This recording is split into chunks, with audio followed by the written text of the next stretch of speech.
Today's video is one I've been wanting to film for so long.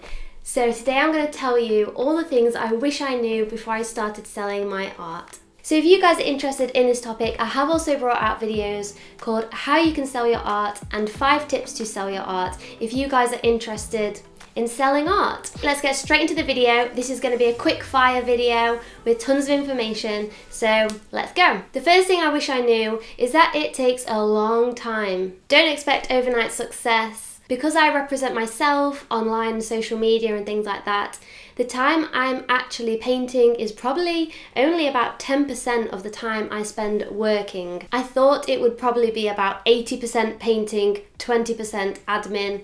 No.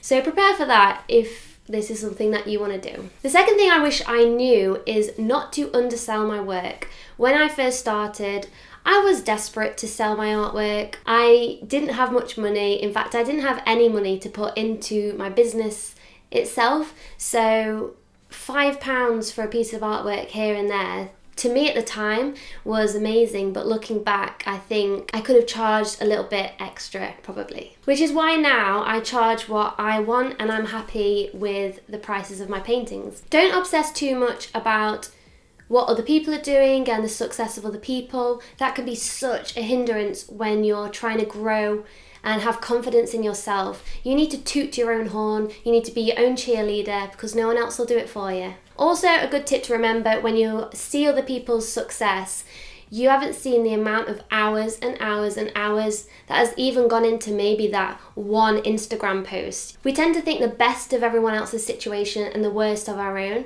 but try and flip that on its head, see the best in your own situation, and presume that people's success has been a very difficult journey. This is a huge one for me, and that is the fact you can improve your artwork and your drawing skills. I feel like we are led to believe that art and painting and drawing is all a natural talent, that these artists have not put any work into it. They just woke up one day and could paint beautifully. And that is so far from the truth. Yes, people do have natural inclinations towards different things and different strengths and weaknesses. But every artist has worked so hard on their craft. And that is something that is really great news, because that means that if you really want to get better and you don't feel like you're in the place that you want to be, it means that you can get better. It means that you can progress. So that is fantastic news. Success doesn't happen to you. You make it happen. Every time you fail, every time you fall down, get back up, start again, bring fresh creative energy to it, and just keep going and you will get there. Don't paint to sell. Paint what you love and what inspires you and what fills your creative need, and then other people will connect with that and then love it. Lighting and photo editing. This is a huge one.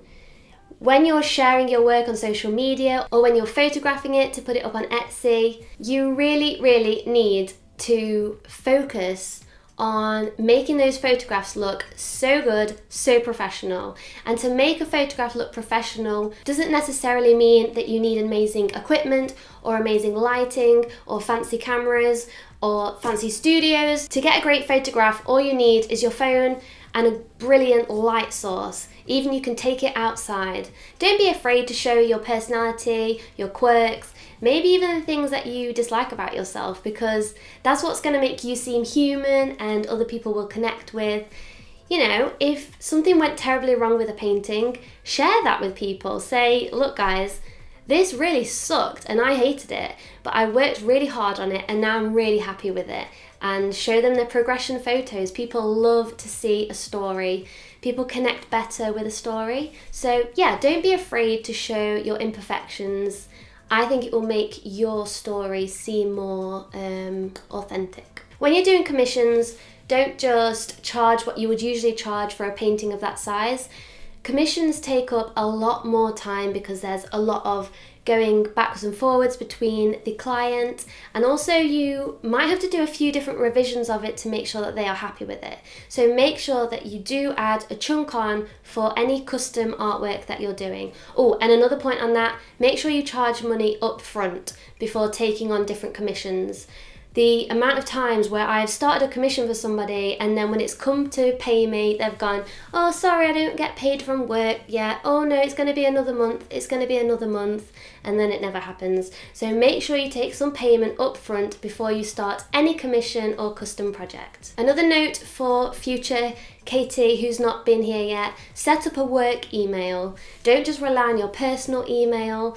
Then you can separate the two and it's a lot easier to just focus on work emails and then come away from that and forget about work for the rest of the day. You don't need a website as long as you have a space out there on the internet, whether that's through Facebook, Instagram, through Etsy, Society6. You don't necessarily need a katiejobling.com. It's brilliant if you can, and I do now, but the traffic from that kind of, because nothing's really happening there. Most of the stuff is happening on my Etsy shop and on my social media. So you don't necessarily need a website. If you're going down the social media route, which obviously I did, and this is things I wish I knew, then take time to focus on social media algorithms, learn SEO, learn keywords, learn how to come up in search bar. All these tools basically make you work smarter and not harder. So definitely take time, take a few days and just learn how to use those tools properly. And most of all, you are unique. What you do has value, how you view the world has value, and what you share with other people has value. So trust in that and have fun. They are all the things that I wish I knew before I started selling my artwork. If you guys enjoyed that video, please hit the thumbs up, leave a comment to show me your best tip. Hey, yeah, that's a good idea. Leave a comment with the tip that you enjoyed the most, and I'll see you guys in the next video. Bye!